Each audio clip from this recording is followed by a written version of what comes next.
भगवान की जय हो। जुगल जोड़ी सरकार की जय। एकादशी भगवान की जय। ज्येष्ठ कृष्ण एकादशी की व्रत कथा। अपरा एकादशी। युधिष्ठिर कहने लगे कि हे भगवान, ज्येष्ठ कृष्ण एकादशी का क्या नाम है तथा उसका महत्व क्या है, सो आप कृपा करके कहिए। श्री कृष्ण भगवान कहने लगे कि हे राजन, इस एकादशी का नाम अपरा एकादशी है, क्योंकि यह अपरा धन देने वाली है।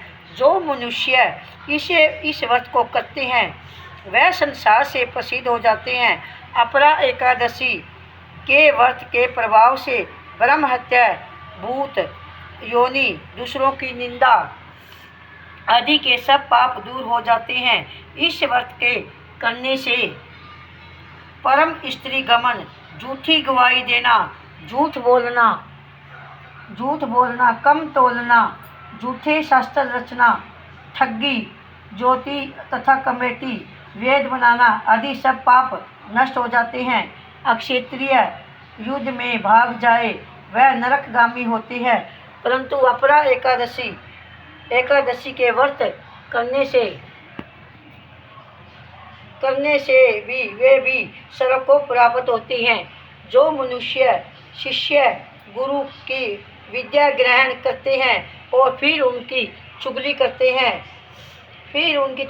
हैं वह अवश्य ही नरक में पड़ते हैं। मगर अपरा एकादशी के व्रत करने से भी इस पाप से मुक्त हो जाते हैं। जो फल तीनों प्रकार के कार्तिक पूर्णिमा को स्नान करने से या गंगा तट पर पितरों को पिंड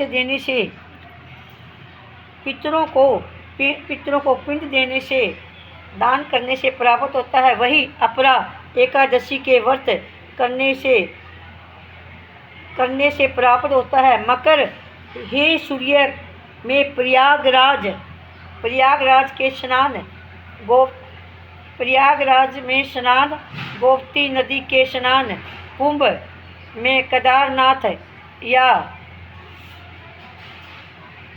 में शिवरात्रि में व्रत करने से, सिंह राशि के बृहस्पति से गोमती नदी के स्नान में, कुंभ में केदारनाथ या बद्री का आश्रम की यात्रा, सूर्य ग्रहण, कुरुक्षेत्र